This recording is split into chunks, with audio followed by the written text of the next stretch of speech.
Hukumar aikin hajji ta ƙasa NAHCON ta ce wajibi ne kowace jiha ta kammala biyan kuɗin maniyata a kan lokaci. Gwamnan jihar Kano ya gabatar da kasafin kuɗin shekarar 2024 a gaban zauren majalisar dokoki. Hukumar yaƙi da sha da fataucin miyagun ƙwayoyi NDLEA ta yi nasarar kama miyagun ƙwayoyi da ya haura tan 6,000. Daga ƙetare dakarun sojin Amurka sun kai hari kan sojojin Iran da ke zaune a wasu wurare a Siriya.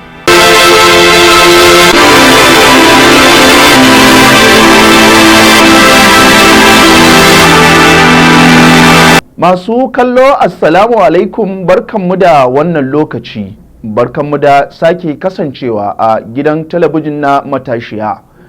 A yau dai muna Juma'a 12 ga watan Rabiu Thani shekarar 1445 bayan hijirar fiyayyen talikai Annabi Muhammad sallallahu alaihi wasallam daga birnin Makka zuwa Madina. Daidai kenan da 27 ga watan Oktoban shekarar 2023. Kanin labaran kuka saurara, yanzu sai ku yatta zama domin kallon cikakkunsu tare da ni Mubarak Hamza Adam. Hukumar aikin hajji ta ƙasa NAHCON ta yi kira ga hukumomin jin daɗin alhazai na jihohi da su miƙa kaso mafi tsoka na kuɗaɗen aikin hajjin jihohinsu domin killace guraben da aka tanadarwa kowace jiha a aikin hajjin wannan shekara ta 2024. A wani sako da ya aiki wa manyan sakatarorin hukumomin jin daɗin alhazai da sauran hukumomin da ke da ruwa da tsaki kan sha'anin aikin hajji, Darakta mai lura da harkokin kuɗi da ajiya na hukumar Dr. Salihu A. Usman ya ce kiran ya zama wajibi duba ga wa'adin hukumar aikin hajji ta ƙasar Saudiya ta bayar na cewa dukkan mai buƙatar yin aikin hajji a bana wajibi ne ya sanya kuɗaɗen da aka umarta kafin cikar wa'adin da aka ware nan da watan Disamba mai zuwa. Dr. Salihu ya ce rashin cika umarnin na nuna cewa babu wani sauran shiri na buƙatar yin aikin hajji a wannan shekara. Ya ƙara da cewa idan har hukumomin da abin ya shafa suka kasa cika ƙa'idar da aka shimfiɗa, to babu sauran kataɓus illa a rage wani kaso ga jihar da ta shirya kuma take buƙata.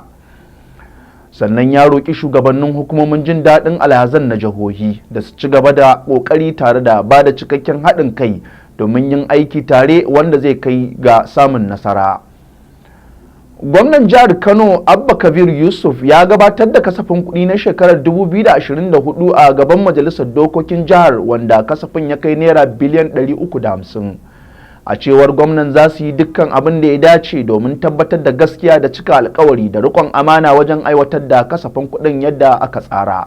Sannan ya bayyana kasafin kuɗin a matsayin bani in baka ta hanyar gaskiya da adalci, wanda hakan na cikin tsari da ƙudurin gwamnatinsu na sadaukarwa da saita al'amuran da za su kawo ci gaba da ɗorewa arziki a jihar ta Kano.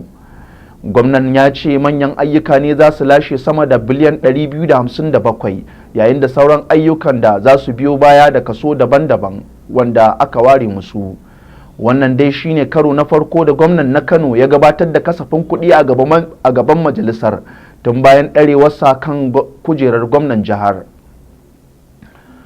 Shugaban hukumar yaƙi da sha da safarar miyagun ƙwayoyi Brigadier Janar Buba Marwa mai ritaya ya ce hukumarsa ta kama sama da ton 6,668 na miyagun ƙwayoyi. Cikin jawabin da daraktan yaɗa labarai na hukumar ta NDLEA Mr. Femi Babafemi ya fitar a yau Juma'a, ta ce Marwa ya faɗi haka ne a yayin bayar da amsa kan buƙatar da gwamnan Katsina Dr. Dikko Radda ya miƙa masa kan buƙatar ƙarin ma'aikatan hukumar a faɗin jihar Katsina da kewaye. Shugaban hukumar ta NDLEA ya ce sama da mutane 36,093 hukumar ta kama wanda ake zargin su da safarar miyagun ƙwayoyi. Sannan hukumar ta yi nasarar kamawa da gurfanar da kimanin mutane 643 a lokaci guda. Haka zalika ya yi Allah wadai da harkar ta'ammali da miyagun ƙwayoyi, inda ya ce babbar hanya ce mai muni da take kassara rayuwar al'umma musamman matasa. Ya ƙara da cewa harkar shaye-shaye ita ce hanya ta farko mafi muni musamman ga masu aikata laifi, wanda amfani da miyagun ƙwayoyin kan zamo kaso 99 cikin 100 na abin da ke tunzura su ga aikata munanan laifuka. Masu kallo kada ku sha'afa kuna kallon waɗannan labarai ne daga nan gidan talabijin na Matashiya. ku dakace mu, idan muka dawo labaran za su ɗora.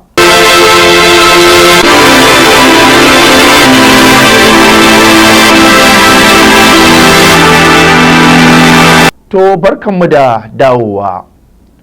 Shugaban hukumar zaɓe mai zaman kanta ta ƙasa INEC Farfesa Mahmud Yakubu tare da mashawarci na musamman akan harkokin tsaro Malam Nuhu Ribado sun yi wata ganawa a yau Juma'a domin tabbatar da tsaro a yayin zaben gwamnoni da za a yi a jihohin Bayelsa, Imo da jihar Kogi.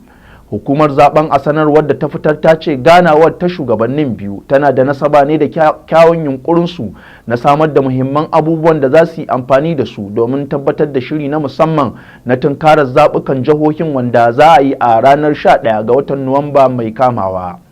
Har ila yau zaman nasu ya tabbatar da cewa kwamitocin hukumar zaɓe na tsaro da shiga tsakani ba za su bar kowace irin kofa ba wadda za ta haifar da samun matsalar tsaro a yayin zaben.